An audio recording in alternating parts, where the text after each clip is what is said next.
अस्सलाम वालेकुम। आज हम लोग एक एग्जाम्पल पढ़ेंगे इफ़ एल्स स्टेटमेंट की और हम देखेंगे कि हम इफ़ एल्स स्टेटमेंट को अपने कोड में कैसे यूज़ कर सकते हैं। तो हमें हमारे आउटपुट में कंसोल के ऊपर आउटपुट चाहिए और हम एक ऐसा प्रोग्राम लिखना चाहते हैं जिसमें दो केसेस हों हमारे पास। पहला केस ये हो कि यूज़र के पास लिखा हुआ आए ये question is today your birthday, मतलब ये प्रोग्राम यूज़र से पूछे और उसके बाद वो प्रोग्राम यूज़र को y/n की ऑप्शन भी दे। मतलब वो यूज़र को ये बताए कि अगर आपने यस कहना है तो y एंटर करें और अगर आपने नो कहना है तो n एंटर करें।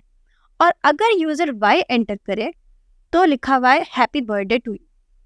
और दूसरा केस ये हो कि यूज़र से पूछे program is today your birthday और उससे ये बताए कि y एंटर करो अगर यस कहना है और n एंटर करो अगर नो कहना है। और अगर यूज़र n एंटर करे तो लिखा हुआ है हैव अ नाइस डे। तो एक ऐसा प्रोग्राम हम बनाना चाहते हैं। लेट्स सी कि हम कोड में ये काम कैसे करेंगे। फर्स्ट ऑफ ऑल हमें यूज़र को से ये क्वेश्चन पूछना है इज़ टुडे योर बर्थडे। तो हम लोग यूज़र से ये क्वेश्चन किस तरह पूछेंगे, हमें पता है सी आउट के जरिए हम पूछते हैं। तो let's write a cout statement.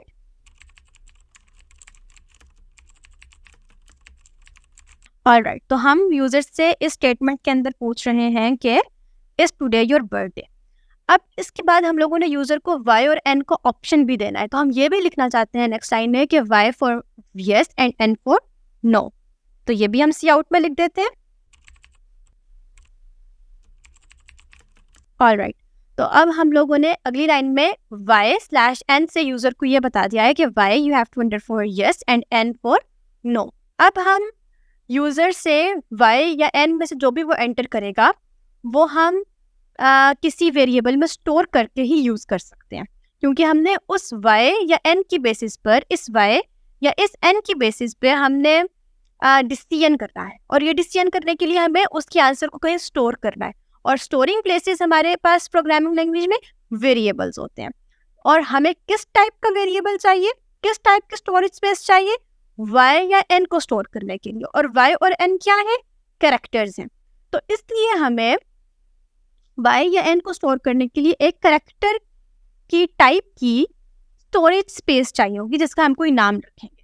तो इसे ही कहते हैं वेरिएबल डिक्लेरेशन। तो हम लोग कैरेक्टर टाइप का एक वेरिएबल जिसका नाम हम ch रख सकते हैं या हम आंसर रख सकते हैं, कोई भी नाम रख सकते हैं, हमारी मर्जी है। तो हम आंसर रख लेते हैं क्योंकि हम आंसर को इसके अंदर सेव कर रहे हैं यूज़र के।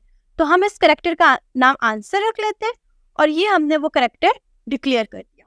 अब हमारे पास रैम में एक स्पेस बन गई है जिसका नाम आंसर है और उसके अंदर हम कोई भी कैरेक्टर स्टोर कर सकते हैं।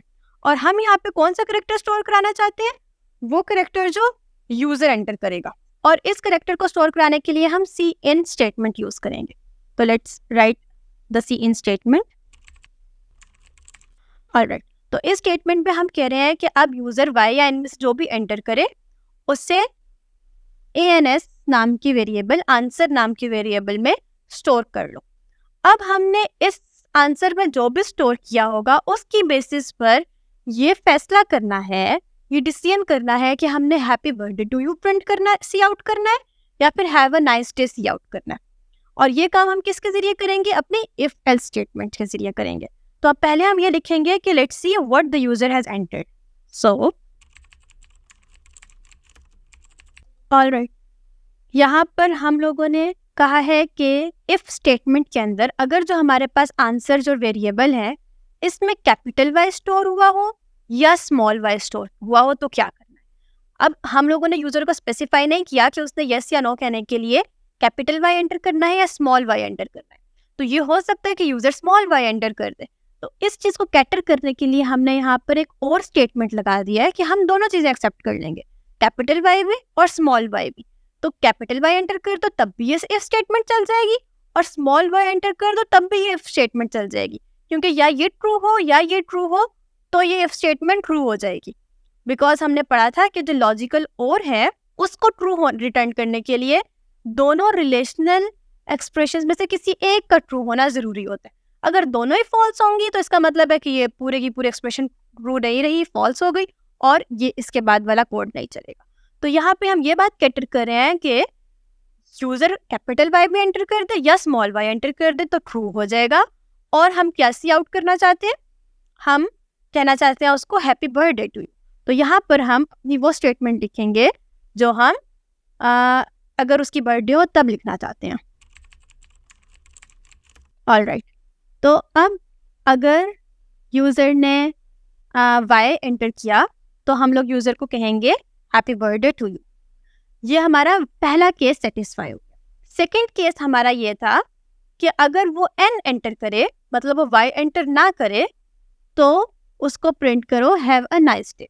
तो अब हम लोग ये वाला काम एल्स में भी कर सकते हैं, मतलब अगर वो एन एंटर करेगा तो उसने वाई एंटर नहीं किया होगा, और अगर उसने वाई एंटर नहीं किया तो इसका मतलब है कि उसने एन एंटर किया जो कि नो कंसिडर होगा।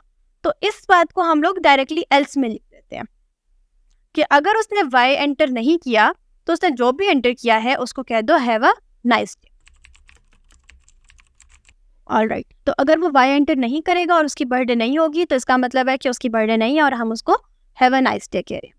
तो यहाँ पर हमारा एल्स के जरिए दूसरा केस कैटर हो गया, हैव अ नाइस डे वाला। तो हमने दोनों केसेस अपने कोड में कैटर कर लिए। अब लेट्स सी कि ये प्रोग्राम कैसे काम करता है। एज एक्सपेक्टेड हमसे हमारा प्रोग्राम पूछ रहा है कि इज टुडे योर बर्थडे, और अगर मैं उससे स्मॉल वाई एंटर करूं और वाई स्मॉल वाई लिखकर एंटर प्रेस करूं तो it is saying to me happy birthday to you.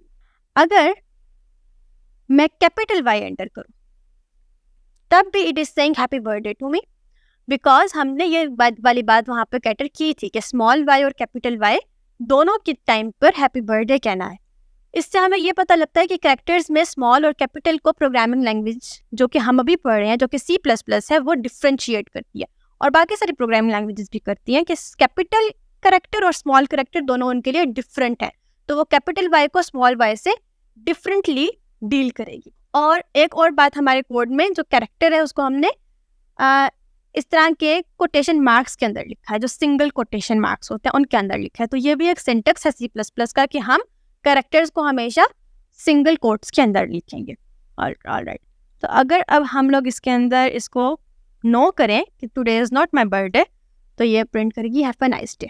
तो ये हमारा केस 2 कैटर हो गया। तो इस तरीके से हम मुख्तलिफ जो हमारी गिवन प्रॉब्लम्स हैं उनको सॉल्व करने के लिए इफ़ एल्स को यूज़ करके प्रोग्रामिंग कर सकते हैं। नेक्स्ट वीडियो में हम एक और एक्साइटिंग टास्क के साथ इफ़ एल्स को और अच्छे तरीके से समझेंगे। Bye bye.